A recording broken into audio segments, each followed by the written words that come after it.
Eskom has admitted it has just 34 days of coal supply at power stations, but it says there are plans to move coal stocks to places where supplies are low. The power utility has been presenting its annual report and plans for the year ahead. eNCA's Lester Kiewit was at the briefing. He joins us now from our Cape Town studios. Good afternoon to you, Lester. Just over a month's coal supply left at power stations. It doesn't sound like a great buffer. Does this mean there'll be more power cuts?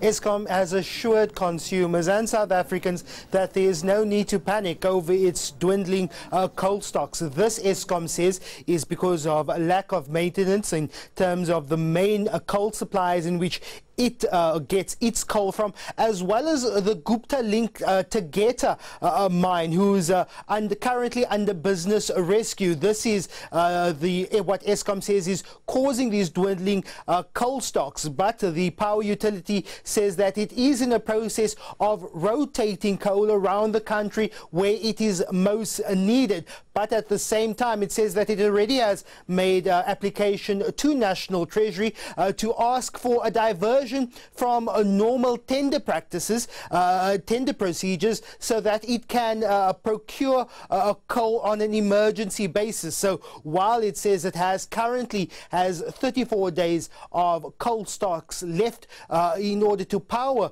South Africa's coal-fired power stations, the power utility says that there's no need to worry and that Eskom has everything under control. Well, worryingly, Eskom's also admitted it didn't turn off the electricity of defaulting municipalities on the eve of the 2016 local government election. How's that admission been received, Lester?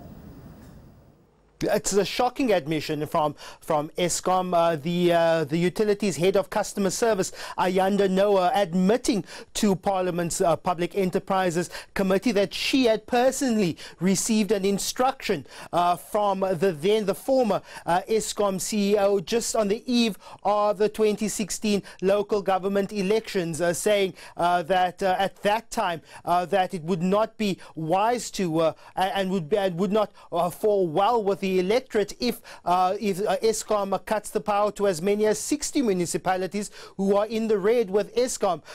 They say Eskom's Ayanda Noah saying that she had received messages from a former Eskom CEO that it would not be quote unquote politically palatable if power supply were to be cut off to those almost 60 municipalities who owe Eskom more than 9 billion rand in unpaid electricity tariffs. This obviously came with some shocks and some gasps from members of the Portfolio Committee on Public Enterprises. Not much was said after that, but speaking to an opposition MP, he says it is quite shocking that this admittance could come from Eskom, that they deliberately did not turn off electricity because of a somewhat political instruction. What opposition parties want to know from who exactly was the political principal who made that instruction not to turn off electricity.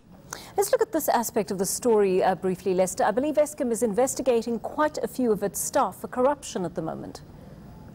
That's right. More than 200 irregularities are currently being investigated. But another shocking admission coming out of the Eskom presentation today is that so far that they've identified 24 employees who are currently doing direct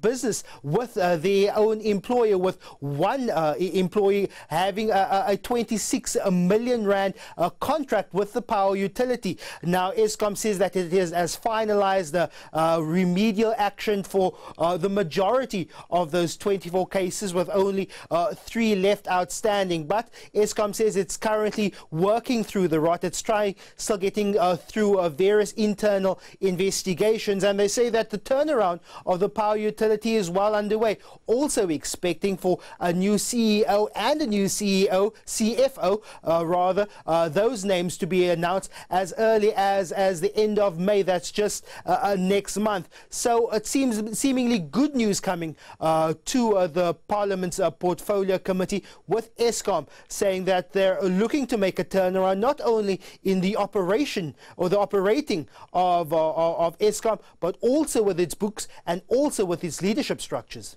All right.